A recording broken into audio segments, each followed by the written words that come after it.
특정개발진흥지구로 지정이 된다면 1.5룸과 2룸은 이 지역이 거의 없다라고 할 수 있을 정도로 희소하고 아직까지는 많이 알려져 있지 않다 보니까 1억 내외 정도의 자금으로. 안녕하세요, 대부권의 권기환입니다. 부동산 투자를 한 번이라도 생각하신 분들은 부동산 가치에 대해서 생각을 하지 않을 수가 없습니다. 가치가 올라야 가격도 오르기 때문이죠. 부동산 가치를 결정하는 결정적인 요소 4가지를 꼽으라면 입지, 교통, 교육, 일자리, 이 4가지를 꼽을 수가 있습니다. 지금 현재 가장 입지가 좋은 곳은 광화문을 포함한 도심, 그 다음에 여의도, 강남이라고 할 수 있겠죠. 그렇게 새롭게 떠오르고 있는 아주 높은 가치가 올라갈 걸로 예상되는 곳이 용산입니다.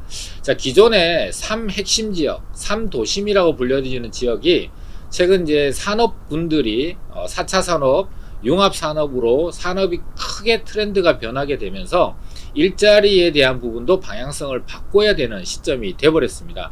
향후 미래 먹거리가 있는 곳, 일자리가 있는 곳이 부동산 가치가 올라간다. 이거는 판교와 마곡 사례를 보게 되면은 너무나 절실하게 알 수밖에 없는 상황이 되어버렸죠.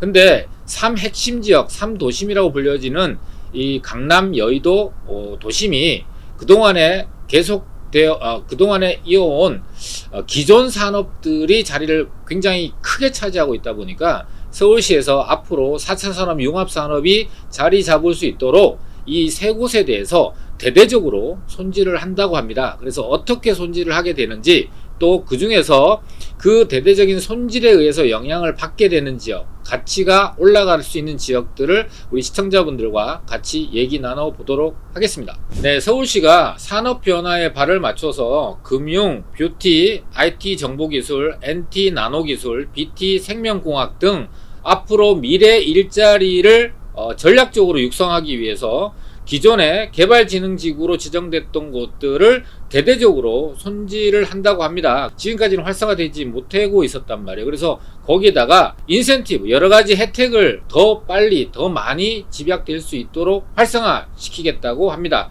그래서 산업생태계, 일자리 생태계를 활성화시킨다고 하는데요. 이렇게 지정된 곳들은 혜택이 일단은 건축물의 행위 제한이 완화됩니다. 건폐율이 150% 이상으로, 예를 들면은 60%의 건폐율이 90%까지 늘어나게 되고요.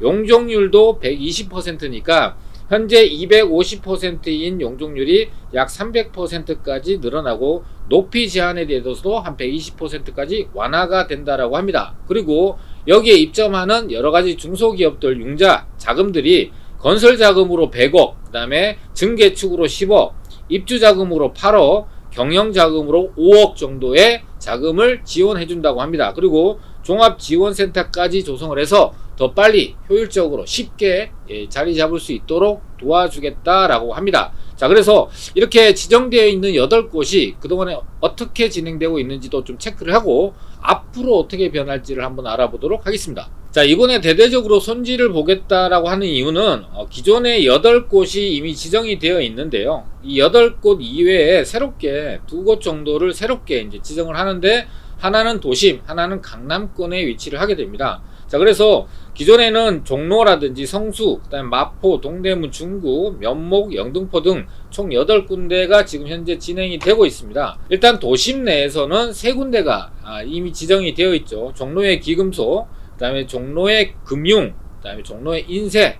이번에 새롭게 지정되는 곳이 이 DDP, 동대문 디자인 플라자. 여기 같은 경우는요, 뷰티와 융합, 그 다음에 패션이 어우러져 있는 그런 산업지역으로 활성화시키기 위해서 진흥지구로 지정을 하게 되는데, 이 지역은 2010년에 특정개발진흥지구 후보지로 선정이 됐어요. 그런데 계속해서 여러가지 경기 상황 때문에 답보 상태에 있던 곳이 동대문 뷰티 융합개발진흥지구로 확장해서 재추진을 한다고 합니다. 그래서 본격적으로 움직일 곳이 이 동대문 운동장, 그러니까 DDP역 주변 지역이 될 거라고 봅니다. 두 번째로 강남 지역인데요. 강남에 이미 개발진흥지구가 있거든요. 거기에 더불어서 양재동 일대에 AI, 인공지능이죠. ICT, 정보와 문화, 산업을 육성하겠다라고 해서 바로 얼마 전에 작년 12월 달에 특정개발진흥지구 후보지로 선정이 됐습니다. 그래서 올해 2022년 연내에 진흥지구로 이걸 지정을 추진한다라고 합니다. 예전보다는 굉장히 발빠르게 움직이고 있다라고 할 수 있습니다. 그리고 기존에 있는 성수동, 그 다음에 마포, 동대문, 그 다음에 중랑구, 여의도, 특히 여의도 같은 경우는요 2010년에 금융특정 개발진흥지구로 지정이 됐지만 금융활성화진흥계획 자체가 미수립이 됐었어요. 그래서 아시아 금융 중심 도시로 발돋움할 수 있도록 진흥계획을 올해 안에 세우겠다고 합니다. 그래서 이렇게 발빠르게 움직이는 거를 전체 서울 지도를 통해서 위치가 정확하게 어딘지를 같이 한번 보면서 얘기를 이어가도록 하겠습니다. 자, 양재동 일대 같은 경우는 일단 우면동에 연구단지가 이미 조성이 되어 있습니다. 우면지구가 만들어지면서 연구단지가 들어와 있고요. 이번에 새롭게 지정될 곳은 양재 IC를 중심으로 해서 양재 시민의 숲, 그 다음에 양재 이동을 중심으로 해서 작년 2021년 12월 달에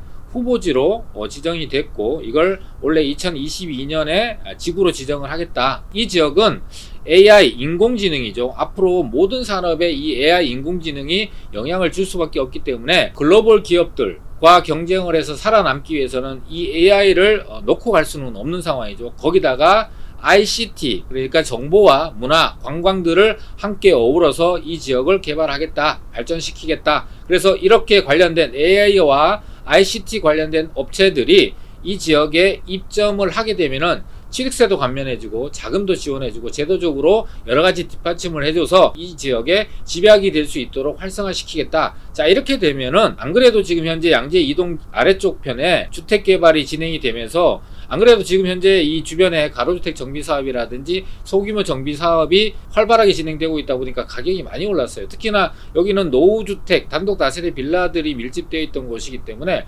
그동안에는 굉장히 가격이 약세를 보이고 있다가 최근에 1, 2년 사이에 가격이 굉장히 많이 올랐거든요. 그래서 이쪽 같은 경우는 아직까지 바람이 불고 있지 않기 때문에 다음 개발 예상지로서 이렇게 소액 투자 지역으로는 상당히 좋은 지역이다. 그래서 이런 지역들을 먼저 들어가서 기다리고 계셔야 안전하게 높은 수익을 얻을 수 있다라는 측면에서 굉장히 저평가되어 있다. 앞으로도 충분히 가격 상승 여력이 높다. 네, 우리가 두 번째로 주목해야 될 지역은 동대문 디자인 플라자가 있는 곳입니다. 자, 이 지역은 2010년에 후보지로 지정이 됐지만 지구 지정까지는 가지 못했던 곳이죠. 그래서 오랫동안 이제 답보 상태에 있던 곳인데 이번에 새롭게 재추진을 하게 되면서 연내에 이곳을 지구 지정까지 하겠다라고 하고 있는데요. 이 지역은 디자인, 그 다음에 패션 이런 것들이 특화되어 있는 곳인데 여기에다가 한류 바람까지 부으니까 한류, 그 다음에 관광까지 연계를 해서 앞으로 관광이 미래 먹거리에서 큰 부분을 차지하게 될 거기 때문에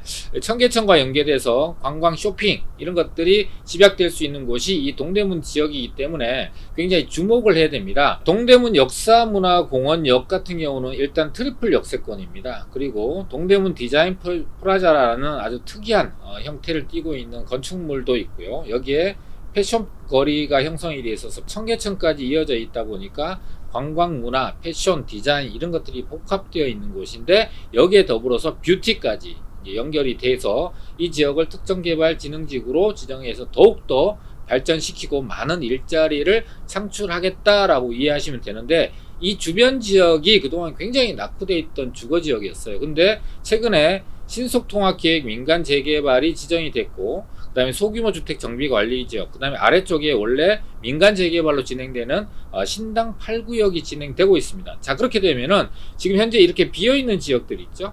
그 다음에 이 아래쪽에는 떡볶이 골목이 있으니까 여기는 안 되고 요 아래쪽 지역들, 이런 지역들 같은 경우는 향후에 이 주변이 개발되는 거에 따라서 추가적으로 개발이 진행될 수밖에 없는 지역이다. 그래서 이런 지역들을 투자할 때 금액이 요 일대에 있는 투룸을 기준으로 지어진 지 5년 이내에 건물로 기준을 보게 되면은 한 3억 6천에서 3억 8천만 원 정도, 그리고 전세는 한 2억 7천만 원 정도니까 실투자금으로 따지면 한 1억 1천만 원 정도의 투자 금액으로 여기에 소규모 투룸 정도의 다세대 주택을 투자할 수 있거든요. 그래서 소액으로 도심에 엄청나게 넓은 일자리를 배경으로 하고 있는 지역, 또 개발 가능성도 높고 특히나 특정개발진흥지구인 동대문 디자인 플라자 주변 지역이 더욱더 활성화된다면 이런 지역에 대한 개발 압력도 충분히 올라갈 수 있다. 두 번째로 이 동대문 디자인 플라자 주변 지역을 보게 되면은